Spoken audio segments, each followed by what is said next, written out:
In more than 20 years of practicing medicine, I've collected interesting facts about your body. Join me on a tour head to toe of Your body is interesting.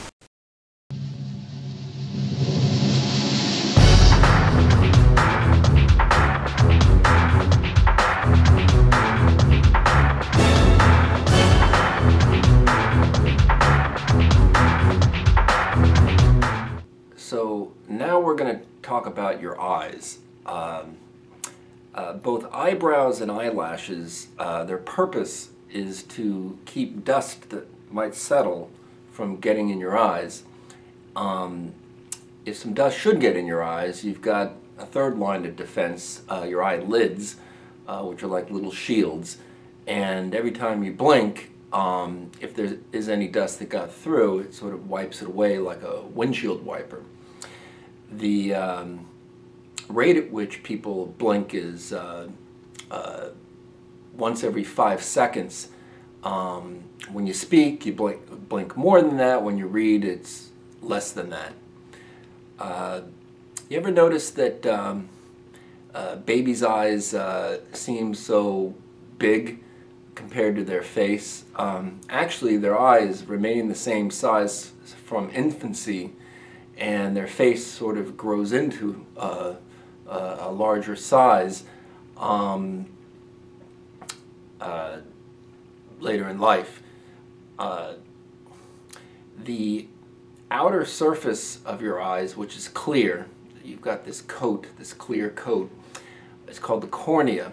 And the thing that's unique about that part of your body is it has no blood vessels at all.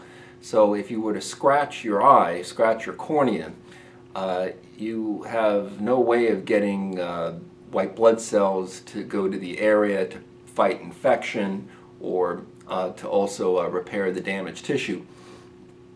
That's why if you scratch your eye, it's such a big deal and you need to run to the eye doctor. Your cornea is kept moist by your tear ducts. Speaking of tears, since there's no gravity in space, if an astronaut were to cry, he wouldn't be able to. You can't cry in space, which sounds sort of poetic, no tears in space.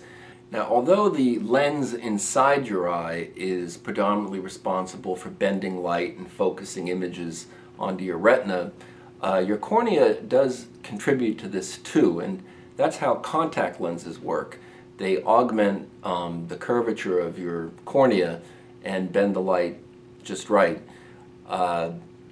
If you ever were to lose a contact lens, here's a good trick. You turn the lights off, you wait for it to be dark, turn the lights off, you get down on the floor with a flashlight and sort of shine it across the floor, and you'll see the sparkle of the contact lens. That's the easiest way to find them.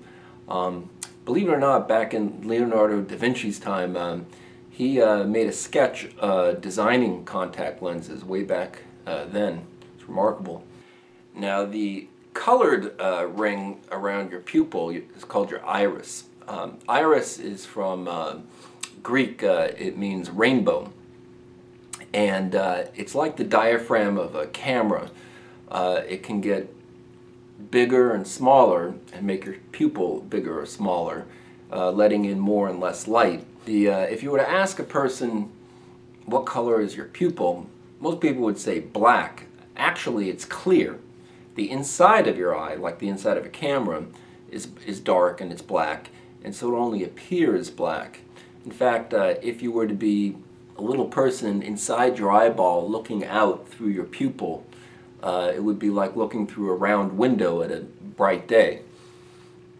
The word pupil is from the Latin pupilla, which means little figure or doll, because the reflection of everything you see can be seen in your pupil. So it's like a little figure of, say you're looking at a dog, of a little dog, or a person of a little person. Years ago in Italy, women used to use this drug called belladonna to make their pupils big.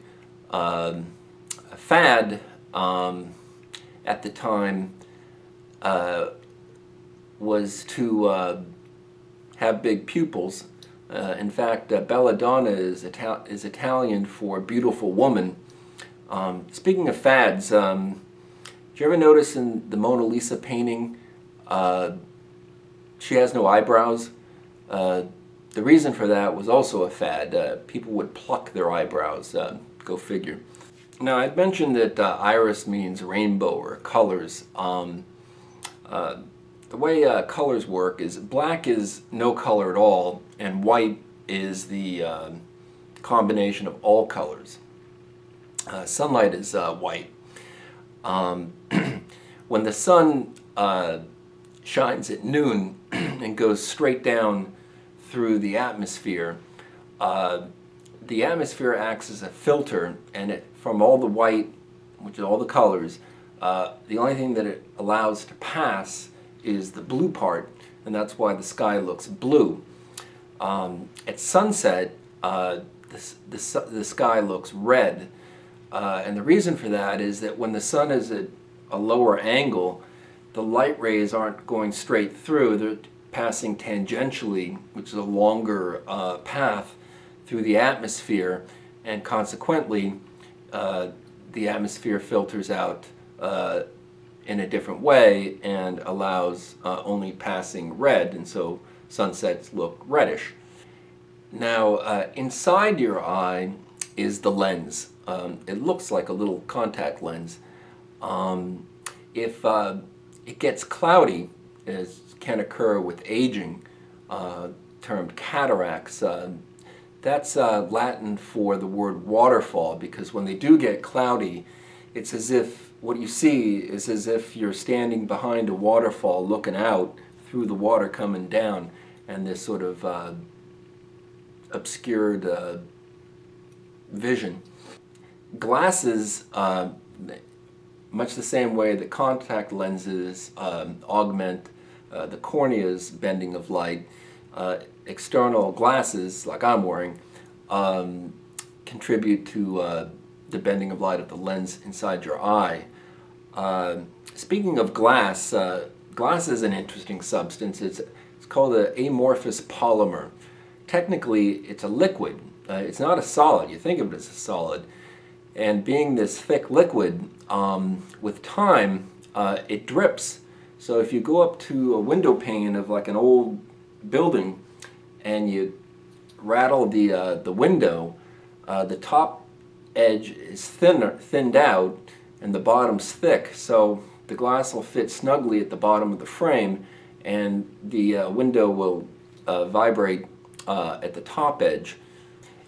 Now, the reason you can see through glass is that the molecules making up the glass are very loosely spaced, the way molecules in water have a lot of empty space between them, and this allows the light to pass through, and so it appears clear.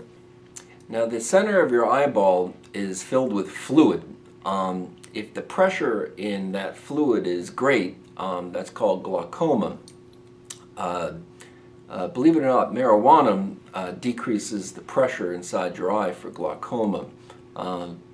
Washington grew that stuff in his garden, and Queen Victoria's physicians used to prescribe that to her for PMS. In 1900, in the United States, you could actually buy that over the counter. Same thing with heroin.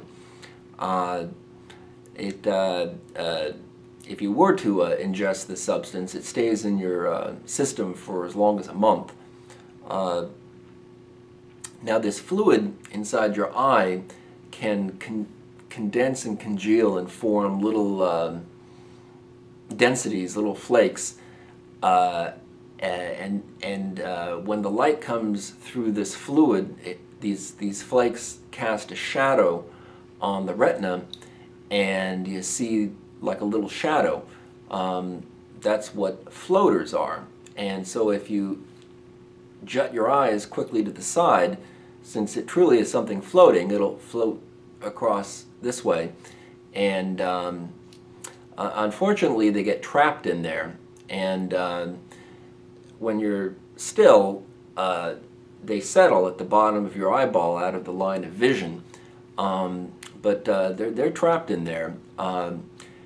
Fortunately, your brain learns to sort of factor out floaters, and so although they're still there, you just don't notice them as much. Now, when the light finally makes it to the very back of your eye, your retina, which is like a projection screen, the effect of the lens is to make the images upside down and backwards.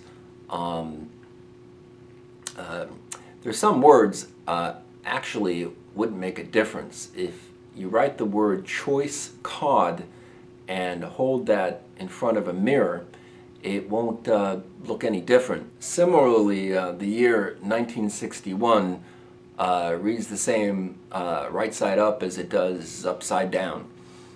That won't happen with a year in our calendar again for quite a while, specifically the year 6009. Now, lesions in the retina would be difficult to get at with a scalpel. So what they do is they use lasers as a sort of scalpel. The beams of the laser are so intense that they cut like a razor blade. Incidentally, the word laser is an acronym. It's light amplification by stimulated emission of radiation.